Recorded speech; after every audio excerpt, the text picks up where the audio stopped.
Jeux Olympiques de Paris, tout le monde, tous ceux qui avaient peur que ça se passe pas bien, tous ceux qui étaient grincheux, etc., sont obligés de le reconnaître. Ça a été une très grande réussite, effectivement. La cérémonie d'ouverture a été l'objet de polémiques sans nom. On peut effectivement, d'ailleurs, aimer ou ne pas aimer.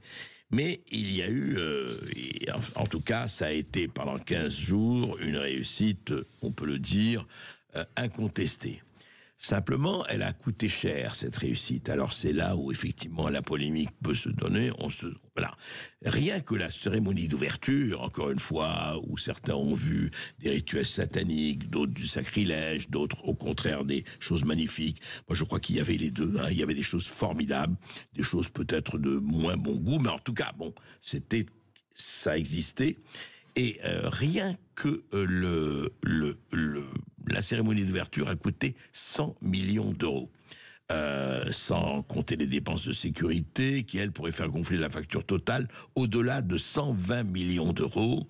Voilà, c'est les informations déjà révélées par le Canard enchaîné, mais là, c'est un rapport effectivement officiel consacré à l'effort financier pour les JO.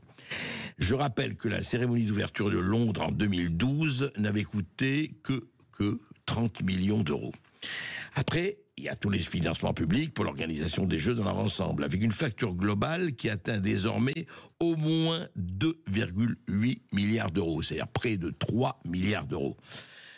Un bond quand même impressionnant par rapport aux premières prévisions. Je rappelle que les premières prévisions, d'abord on disait oh, ça va coûter 1,47 milliard. Et puis on a dit 2,4 milliards, et oui d'abord. Qu'importe, vous savez, quand on aime, on ne compte pas, n'est-ce pas? Et puis voilà, on est à près de 3 milliards d'euros. Alors, c'est un peu quand même, on peut se poser des questions. Vous vous rappelez les prévisions de déficit? D'abord, c'était 4%, puis 5%, puis demain, c'est 6%, ou 7%, voilà.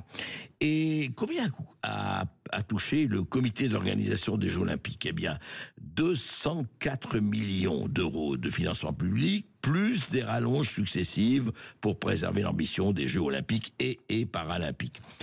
Alors, encore une fois, on peut dire, et qu'importe l'argent pourvu qu'on ait l'ivresse, l'argent, encore une fois, c'est l'argent public, hein, il faut quand même le rappeler, mais surtout, pourquoi on ne dit pas vraiment ce qu'il en est?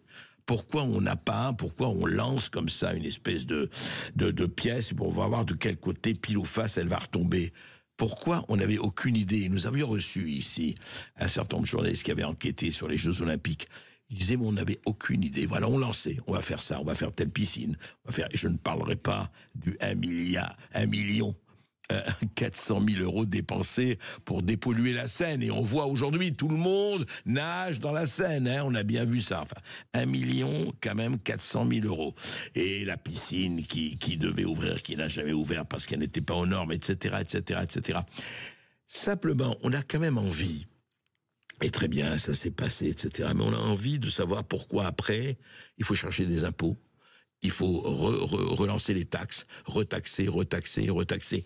C'est ça, on lance des choses, on fait des choses. Mais dites-moi, quand vous faites votre budget, vous calculez ce que vous pouvez dépenser par rapport à ce que vous recevez. Enfin, des choses de base, hein, des choses vraiment de base, de ras des pâquerettes. Eh ben là, non. Allez, qu'importe. Attention, ça me fait plaisir. Car tel est mon bon plaisir. Et encore une fois, la phrase immortelle de François Hollande qui rythme le char de l'État depuis, 40 ans. C'est pas cher, c'est l'État qui paye. Ne l'oublions jamais. Et voilà, encore un épisode magnifique de ces Jeux Olympiques qui ont été magnifiques.